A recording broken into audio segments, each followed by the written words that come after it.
What up, traders? It's War Master Tay up in this mud. Welcome to day 20. Oh my goodness gracious, it's day 28.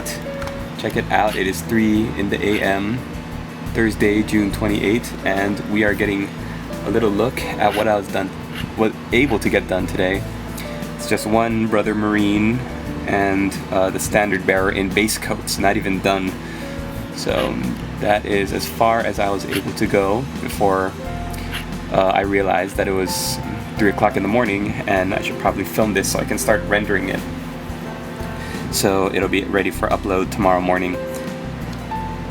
The rest of my guys, I was able to get their blues and blacks done. So bolter cases, belts, the joints in the armor, and on the backpacks, all the different coils of piping. So for the rest of my guys, the plan tomorrow is to do the metallics and that would be the silvers and the golds, and then the other base coats like the bone and Necron head for this guy, or what's going to be a lot more interesting to me, possibly this Tau helmet over there. What color is Tau blood? Is it blue? For some reason I want to say it's blue. And Space Marine helmets. I don't know, green? Anybody know what color Tau blood is? Leave me a comment in the video response if you do. So, I've been thinking about the fluff, because I kind of want to when I wrap this project up in 2 days, I want to be able to do a little summary and kind of have a little history and storyline for each of my squads, and maybe even each of the brother Marines that I have. And I've decided that the only way for me to be interested in this army and to keep going with it is to make them, while not necessarily pure evil, definitely like evil in the sense that they worship chaos gods and they want to bring about the destruction of the entire universe. I kind of see them as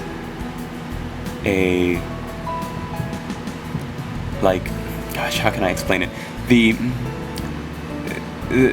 thing about their story, the Primarch, Conrad Kurtz's story, the boss and the first and the greatest, warrior of their legion, Conrad Kurtz, as the Primarch, was that when he landed on the planet of Nostromo, where all of these eventually renegade and evil Marines come from, he brought law to the world, which was corrupt and run by gangs and just, not a good place to be. He brought law and justice and order through terror and through fear, because he would go out and he would kill and he would murder and display, the corpses of the greatest criminal elements for everybody to see. So he was kind of like a vigilante, kind of like Batman, where he operated outside of the law, and except where Batman would stop before killing them, he would full on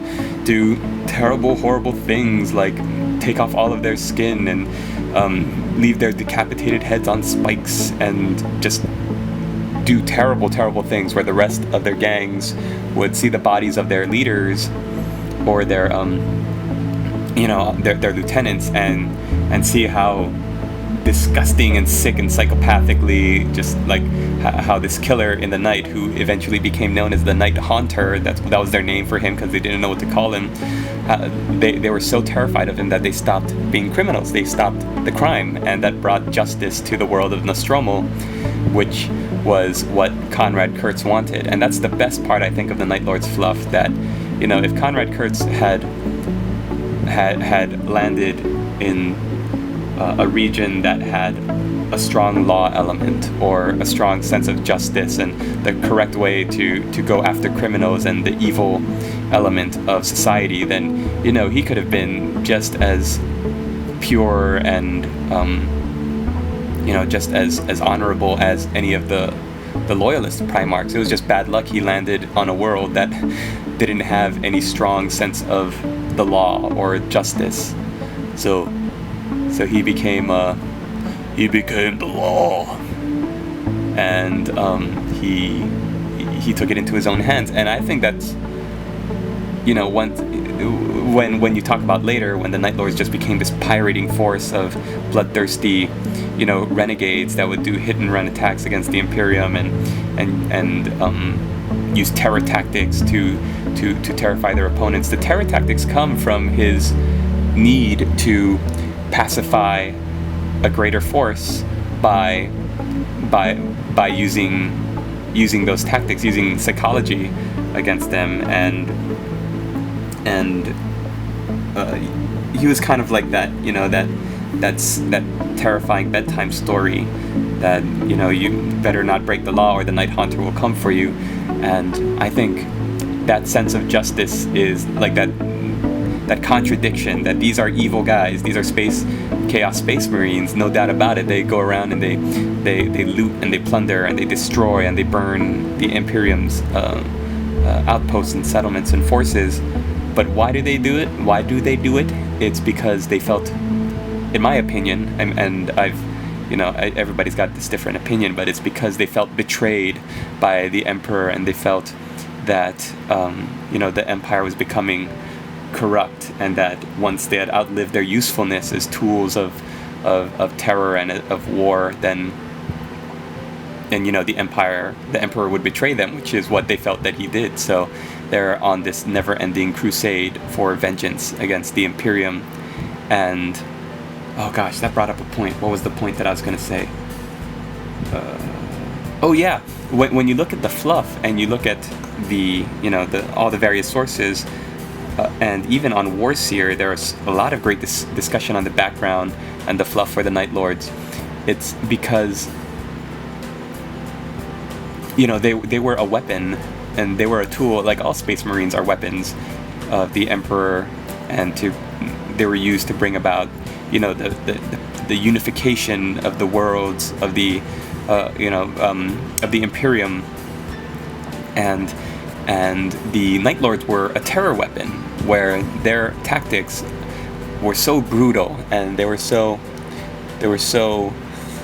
effective at their job that when a world was going renegade or rogue, if they heard that the Night Lords were coming, and this was before the Horus Heresy, before they turned traitor, if they heard the Night Lords were coming, then they would act up, shape up. They would shape up and they would stop acting the fool, and that was their use before the war, before the heresy. And then I think in one of the books there's a discussion on once they outlived their usefulness, they were going to be put down like animals, because all they were good for was this terror tactic and their use as that kind of weapon.